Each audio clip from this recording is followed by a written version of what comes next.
ouviu falar sobre a tetralogia napolitana, uma série de livros da escritora italiana Elena Ferrante? Se não conhece, vai conhecer agora.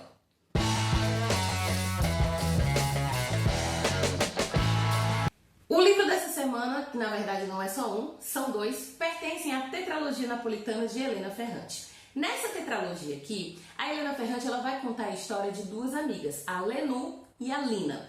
Só que hoje a gente não vai falar dos dois últimos livros, a gente vai falar dos dois primeiros. Em um próximo vídeo a gente fala dos dois últimos. Por quê? Porque é muita história, é muito caos, é muita confusão. Então esse vídeo ficaria com 50 minutos e eu não vou fazer um vídeo de 50 minutos porque tenha santa paciência, né? Então hoje a gente vai começar falando dos dois primeiros livros da tetralogia, que é um sucesso, é absolute literatura. Perfeito. Caso você nunca tenha ouvido falar da Elena Ferrante, ela é um dos grandes nomes da literatura atual, certo? Um grande nome da literatura italiana. Não sabemos como é o rosto dela, não existem fotos nem vídeos dela, porque ela simplesmente não mostra sua identidade. Inclusive, existe uma teoria de que ela seria um homem. Mas, gente, eu vou falar pra vocês, não tem como ela ser um homem. Porque eu li a tetralogia, eu li outros dois livros dela, que inclusive tem resenha no Instagram do Bafulê, tá? Que é A Filha Perdida e Um Amor Incômodo. Pra mim, não é possível que um homem tenha escrito isso, porque é uma coisa assim, é uma visão tão particular do universo feminino que ela tem, que eu duvido muito que a Elena Ferrante seja um homem. Eu duvido muito mesmo.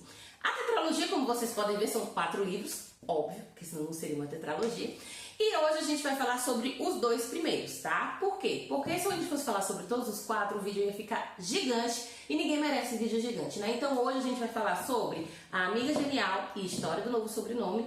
E no próximo vídeo a gente fala sobre História de Quem Foge, de Quem Fica e História da Menina Perdida. Inclusive, vocês estão vendo como essas capas são lindas? Eu acho muito bonitas essas capas, mas eu confesso que eu acho que elas não combinam muito bem com a história. Porque quem vê essas capinhas aqui pensa assim, nossa, que coisa maravilhosa, assim, essa coisa tão alegre, né? Tão verão, praia, todo mundo se divertindo. Aquelas meninas, ai, como somos girls, nós somos assim, muito amigas e tal. E não é essa vibe que o livro passa, sabe? Eu acho que a única coisa que tem em comum é o fato de que a história começa ali nos anos 50 e é na Itália, tem praia. Mas só. Como eu havia dito anteriormente, as protagonistas desses livros são a Lenu e a Lina. A Lenu, que é um apelido de Helena, é Helena Greco, ela é que vai narrar toda a história, tá? Mas ela tem essa pessoa, essa mulher que é muito amiga dela, que é a Lila. Em alguns momentos eu vou falar Lila, em outros eu vou falar Lina, porque eu misturo, tá? Porque na verdade o nome dela é Rafaela Cerulo, só que ela tinha um apelido no bairro e outro apelido pelo qual a Lenu, que é a Helena, chamava, tá? Só que eu fico misturando, porque é Lila, Lina, enfim, tá? Então, provavelmente durante o vídeo eu vou misturar mais vezes. Mas então, a gente tem a Lenu e a Lila, né? A Lenu, que é a Helena Greco, que é a quem tá narrando a história, e ela começa, no primeiro livro aqui, que é o Amiga Genial, ela começa a falar sobre como ela conheceu a Lila na escola, né? Na verdade, o livro ele começa tipo nos tempos atuais, elas já na faixa dos 60 anos, e acontece uma coisa que faz com que a Lenu comece a narrar a história delas e comece a relembrar de como foi a infância delas duas e o início dessa amizade. Só que essa amizade, ela é um pouco complexa. Na verdade, eu não acho que ela seja um pouco complexa. Na verdade, eu acho que ela é bem mais próxima da vida real do que a gente imagina. Por isso que a gente estranha inicialmente. Porque a Lenu e a Lila, elas são muito amigas, mas elas também sentem coisas uma pela outra que às vezes você pensa assim, nossa, será que elas são amigas mesmo? Uma coisa meio assim, amigas e rivais. E eu queria muito abrir a minha boca para dizer que não tem rivalidade feminina nesses livros. Mas infelizmente tem, né? Eu não posso falar isso. Como a gente vê a história sendo narrada pela Lenu, a gente percebe muito isso vindo da Lenu. A Lenu, apesar dela ter uma criação muito parecida com a da Lila, ter crescido no mesmo bairro, lá na região de Nápoles, na Itália, ela é um pouco diferente. Elas são muito parecidas, mas ao mesmo tempo muito diferentes. E ela tem inveja. Eu vou falar a palavra também de inveja. Ela tem inveja de certas coisas que a Lila faz e ela não faz, que a Lila consegue e ela não consegue. Assim como a gente também consegue ver que a Lila tem inveja de certas coisas na Lenu. E assim, gente, vamos ser realistas. Isso é normal. Isso é bem mais normal do que se imagina, tá? Não significa que você quer o mal da pessoa, tá? Isso não significa que você quer o mal de alguém. Mas você sentir uma inveja por alguma coisa, você se sentir mal porque alguém tem uma coisa X e você não tem, eu sei que é feio dizer isso, eu sei que não é legal, mas isso é normal, tá? E ainda mais quando a gente tá falando de criança, que criança meio que não entende o que tá acontecendo, né? Então a amizade delas duas começa na infância, porém elas são muito parecidas e ao mesmo tempo muito diferentes. E essa história, ela é muito envolvente. Porque quando você tá ali, você fica, menina, mas a Lila é amiga da Lenu mesmo, hein? Mas será que a Lenu gosta mesmo da Lila? Porque ela fica, sabe, ela julga tanto, assim, aqui dentro, né? Não do lado de fora, né? Só que aí, ao mesmo tempo, a gente também não tá julgando quando tá lendo? Será que a gente é muito diferente disso aqui? Será que nossas amizades, as nossas vivências são tão diferentes assim das vivências da Lenu com a Lila? Será que a gente já não passou por algo parecido assim? Por alguma amizade meio tóxica como essa? Porque, sim, tem diversos momentos em que o negócio aqui é meio tóxico, né? Mas será que a gente já não passou por algo parecido? Ou conhece pessoas que passam? Esse é o ponto. Por mais escandalosamente escandalosas que sejam as coisas que acontecem nos livros da Helena Ferrante, ela é muito realista. Então, escandaliza a gente porque a gente não espera que ela vai escrever sobre isso. Mas sim, ela vai. Ela vai falar sobre amizade tóxica, sobre relacionamento abusivo, ela vai falar sobre como mulheres muitas vezes têm vontade de largar tudo e não obedecer um padrão da sociedade porque elas são mulheres. Isso é uma coisa muito comum na escrita da Helena Ferrante e é óbvio que isso ia acontecer aqui. Nós estamos falando de uma história que começa lá nos anos 50, porque as meninas elas nasceram nos anos 40. Então, a gente está falando de uma Itália pós-Segunda Guerra Mundial.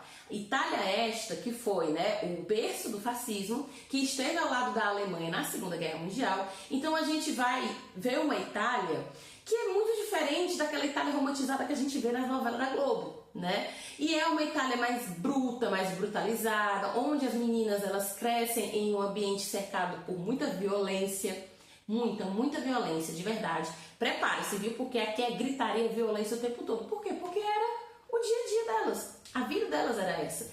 Todo mundo gritava, todo mundo resolvia tudo no grito, no soco. E com elas não foi muito diferente. Elas cresceram dessa forma. E diante de tudo isso, a gente tem duas meninas que são muito inteligentes e querem estudar. Só que só uma delas vai conseguir fazer isso. A outra não vai. Só uma vai conseguir continuar os estudos, mudar um pouco a sua vida, vai conseguir sair de Nápoles, que era, né, o sonho, o desejo de cada uma delas, apesar de que elas achavam que elas nunca iam poder concretizar esse sonho, só que uma conseguiu. A outra não exatamente, apesar de que ela também mudou bastante e a vida delas ela vai ser toda narrada nessa tetralogia e, gente, acontece tanta coisa. E é tanta coisa, e em tantos momentos elas estão sempre juntas, mas ao mesmo tempo que elas estão juntas, elas meio que rivalizam uma com a outra em alguns pontos, mas em outros pontos elas são extremamente importantes uma para a outra. Uma estimula a outra a tudo, uma estimula a outra a sair de Nápoles, uma estimula a outra a continuar estudando, a nunca deixar de acreditar no sonho, entendeu? Então é uma amizade complexa, mas não posso dizer que não é uma amizade ruim, que é uma amizade feia, não é. Tem os seus momentos tóxicos?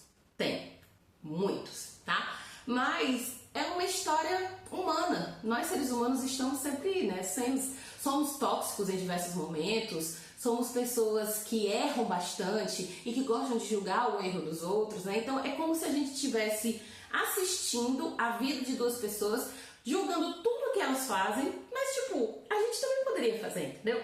Então, esse elemento, eu gosto muito desse elemento, esse elemento de realidade, sabe? E acho que Lina e Lenu, elas são muito realistas. A Lila, ela tem esse jeito mais rebelde, ela tem aquela coisa mais... Ela é como se fosse uma força da natureza. Ela não é muito conhecida por sua beleza, mas ela consegue encantar todo mundo desde criança. As pessoas sempre são encantadas por ela. Acho que pela personalidade que ela tem, o jeito com que ela se comunica, mesmo ela sendo desde criança uma pessoa mais agressiva, mais violenta, com a boca suja e tal, mas ela tem uma coisa nela que brilha. Já a Lenu, que é a narradora, ela é extremamente inteligente, ela é bonita, ela é educada, mas mesmo assim ela tem um jeito de ser mais calmo, entre aspas, que faz com que ela se sinta inferior à Lila, tá? A Lenu, ela passa todos os livros, todos os livros, quase todos os livros mesmo, de verdade, se comparando, porque ela tem um complexo de inferioridade muito grande em relação à Lila. Mas isso é mais uma coisa da cabeça dela do que da própria Lila. Porque a verdade é que a Lenu, ela precisava de uma boa terapia. Porque autoestima é uma coisa que a gatinha não sabe o que é. Mas ela, a gente está falando de uma história que começa nos anos 50, né? São outros tempos. Mas você consegue ver que a Lenu, ela consegue muitas coisas. Mas ela nunca se sente boa o suficiente. E quando ela se vê ao lado da Lila, ela se sente ainda pior. Porque a Lila consegue coisas que ela não consegue. Isso é tão maluco, gente, porque a Lenu, ela é uma personagem, ela é uma pessoa muito boa, ela é uma pessoa muito estudiosa, ela é muito inteligente. Inclusive, quando a gente vê o primeiro título, que é a Amiga Genial, seria a Lenu se referindo a Lila como a amiga genial dela. Mas eu também acho que a Lenu é a amiga genial da Lila. O problema é que a Lenu, ela não consegue expressar o que ela sente. Ela não consegue se ver como uma coisa boa, como uma pessoa inteligente, ela não consegue se ver dessa forma. E a gente sofre muito lendo esse livro por esse ponto. Principalmente pessoas que se identificam um pouco, que são um pouco Lenu, né? Eu confesso que eu tenho um pouquinho de Lenu, mais de Lenu do que de Lila. Mas isso vai mudar, tá bom? E aí a gente vai acompanhando em A Amiga Genial, que eu confesso é o livro menos bom da tetralogia. A gente vai acompanhar a infância e o início da adolescência delas. E depois vem História do Novo Sobrenome. Por que novo sobrenome? Vai ter que ler pra saber. Nessa parte aqui a gente já vai ter a adolescência, começando ali o início da vida adulta das personagens. Esse aqui, gente, caos, muito caos. Vai ter uns rolês que vão acontecer numa praia, num lugar chamado Esquia, que olha, polêmico, extremamente polêmico. E aí a gente vai acompanhando o crescimento dessas duas personagens. E o que eu posso dizer pra vocês? Não dá pra você terminar um e não querer continuar o outro. Eu juro que eu pretendia. Eu pretendia terminar um, aí ler outra coisa e tal, mas não dá. Porque a Helena, ela escreve de um jeito que deixa um gancho, tá? Pro outro livro que você sente a necessidade de ler em sequência. Eu li 2, eu parei pra ler um curtinho e depois eu continuei, porque eu não consegui parar. Parece que ela tá contando pra gente uma grande fofoca. Porque ela fala não só da vida da Lenu e da Lila, mas também de todos os outros personagens que estão envolvidos, os familiares, o pessoal do bairro. Tanto que no início de cada livro tem uma lista de personagens, porque tem muitos personagens e tem hora que a gente se perde, tá? Não chega a ser um 100 anos de solidão, mas tem hora que a gente se perde. Então, é como se fosse uma grande fofoca. E como toda grande fofoca, a gente quer continuar sabendo, né? Então é impossível, pelo menos pra mim foi, impossível você terminar um e não ir pro outro em sequência, tá?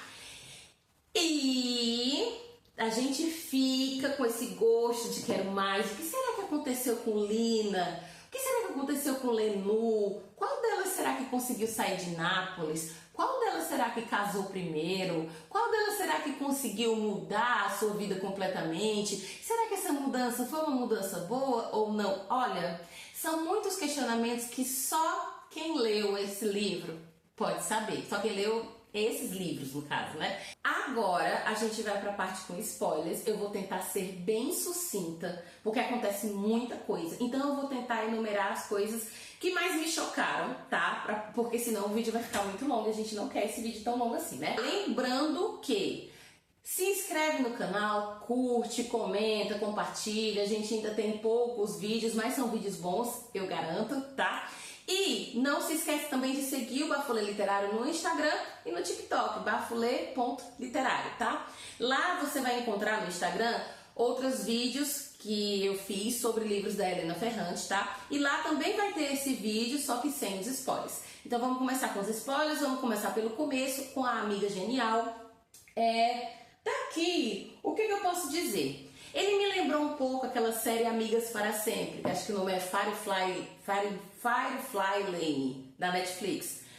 E eu não terminei essa série, tá? Mas ele me lembrou um pouco essa vibe assim, amigas e rivais, me lembrou um pouco, tá? Me lembrou um pouco isso, tá? Tem também uma coisa que é importante ressaltar aqui, que tem um personagem que vai aparecer em toda a tetralogia, que começa a aparecer daqui, que no começo você gosta muito dele, que é o Nino. O Nino é um personagem pelo qual por quem a Lenú se apaixona, né? Ela é apaixonada por ele, perdidamente apaixonada por ele. Mas vocês não têm ideia do quão irritante é esse personagem. Mas ele ainda vai continuar aparecendo. Principalmente aqui, em História do Novo Sobrenome. Quando as meninas se tornam adolescentes, as coisas ficam ainda muito mais interessantes. Porque a gente vê que a Lenú saiu de Nápoles, né? Ela foi estudar, ela continuou os estudos no liceu, depois ela foi estudar em Pisa, ela construiu uma outra vida para ela. E enquanto isso, a Lila, ela casou com o Stefano, super jovem. Eu acho que ela tem uns 16 anos quando ela casa com ele. E esse é um dos piores erros que ela pode cometer, mas enfim, né? Quem nunca? A Lila, por diversos motivos, ela acaba se casando com o Stefano. E o que aparentemente seria uma coisa boa, porque ele estava bem de vida, ele dava bons presentes, uma boa vida, uma boa casa para ela, não foi. Porque para quem lê o livro, né, sabe que a Lila, ela sofre violência doméstica do Stefano, desde a lua de mel, tá? Então, é nesse momento que elas duas têm, assim, ó, vidas completamente opostas. A Lenú, ela tenta se distanciar um pouco, mas ela não consegue se distanciar da Lila, né? Então a gente, ao mesmo tempo que a gente condena a Lila em muitas coisas, a gente pensa, poxa, mas tadinha dela, né? Olha o que ela tá passando. E ao mesmo tempo que a gente condena a Lenú em umas coisas, a gente pensa, não, mas olha aí a coitada, ela não tem um pinco de amor próprio, né? A gente precisa pensar nisso. E mais uma vez vai aparecer o personagem do Nino, tá? E aí eu vou colocar aqui alguns pontos que eu até tinha anotado, que foram o seguinte. Primeiro ponto. Nino e Lila? Como assim? A pergunta é, Lila realmente se encantou pelo Nino e não sabia que a Lenú gostava do Nino? Ou será que ela sabia e mesmo assim ela foi lá, né? Foi atrás dele? Porque assim, quando eu tava lendo, eu já tava meio que imaginando que o Nino gostava da Lila, tá? Toda vida que ele encontrava com a Lenú, ele perguntava, e a Lila? E a Lila? Onde é que ela tá? Cadê a Lila? Aí eu fiquei, tá certo. Só que esse Nino, que não é bobo nem nada, ele sempre ficava mantendo a Lenú na estante, porque ele sabe que a Lenú gosta dele, sabe? E aí a Lenú é apaixonada por ele, só que a Lenú nunca dizia nada. E eis que, de repente, pá, Nino e Lila. Lila casada, traindo o marido dela com o Nino. E aí a Lenú fez o quê? Ela falou alguma coisa? Não. Ela ajudou no relacionamento. E aí, passou mil coisas na minha cabeça. Eu pensei assim, não. Mas a Lila não sabia que a Lenú gostava do Nino, porque ela nunca falou. Mas ao mesmo tempo eu pensei, gente, quando você é amiga, você sabe. No caso dela, que eram muito amigas, e ela conhecia a Lenú, ela sabia que a Lenú não dizia nada do que sentia, ela tinha como saber que a Lenú gostava do Nino sim, tá? Mas talvez ela preferiu fingir que não. A Lila poderia ter chegado pra ela, mas na verdade ela chega, né? Em vários momentos ela diz assim, você gosta dele? Você gosta dele? E a Lenú, não. Aí também não tem como te ajudar, né, Lenú? Fica difícil. Segundo ponto. Vão acontecer coisas ainda mais caóticas, né? Tipo, Lenú e o pai do Nino. Olha, o ódio que eu sinto por Donato Sartori só não vai ser pior pelo que o ódio que eu sinto pelo Nino nos outros livros, mas olha, não era muito diferente. O Nino não queria ser diferente do pai dele, mas a gente vê que não. E, ai meu Deus, Lenú, mulher, nossa, chega a dar um calafrio só de lembrar dessa parte. Outro ponto. Stefano teve um caso com Ada. Eu acho interessante que nesse bairro todo mundo se pega, uma coisa assim, né? Com a Ada. Eu fiquei muito chocada. Inclusive, eu fiquei muito chocada com essa transformação do Stefano, porque aparentemente ele parecia ser um cara legal. É quando ele casa com a Lila que a gente vê que ele não é. Terceiro ponto que vai acontecer mais lá na frente, né? Depois que Lila sai de casa, depois que ela termina com o Nino e tudo. Enzo e Lila. Nunca pensei. Achei muito interessante, porém nunca passou pela minha cabeça. Outra coisa, Lenu, noiva de um boy que claramente ela não gosta, o Pietro. Isso aí eu já esperava, né, meu bem? Porque a Lenu, pelo amor de Deus. A Lenu, se ela tiver duas opções certas e uma opção errada, ela vai escolher a errada. Tá, mentira, eu tô exagerando um pouco. Mas como a Lenu ela era uma pessoa que não tinha um pingo de autoestima, um pingo de amor próprio, qualquer pessoa que oferecesse alguma migalha de alguma coisa, ela tava aceitando. E como o Pietro era um cara inteligente, bem relacionado e tal, então ela viu assim, tá bom, né? Então eu vou casar com você. Mas é óbvio que isso não ia dar certo, visto que ela não amava o Pietro, porque a Lenu só pensa no Nino. E aí vem o próximo ponto. Lenu escritora, sim, porque no livro, a Lenu escreve um livro, que vai ser o primeiro de vários, e isso daqui não me surpreendeu, visto que a maneira como ela própria narra a história aqui, né, a gente já vê bem que a Lenu, ela escreve muito bem. Então, inclusive, Lenu seria um alter ego de Helena Ferrante, porque Lenu é Helena Greco. Será? Não sei. E o último, mas não menos importante, o comeback de Nino. Ninguém pediu. Ninguém, absolutamente ninguém. Mas quando você pensa que você se livrou do Nino, o Nino volta. Gente, parece um karma na vida da Lenu, sabe? E o pior é que quando ele volta, a Lenu olha e faz assim, tão lindo. Olha, eu passo mal de raiva com esse personagem. E nos outros livros a gente passa ainda muito mais raiva, sabe? Mas isso vai ter que ficar pro vídeo da próxima semana. Então, a indicação dessa semana são os livros A Amiga Genial e História do Novo Sobrenome, os dois primeiros livros da tetralogia napolitana de Helena Ferrante.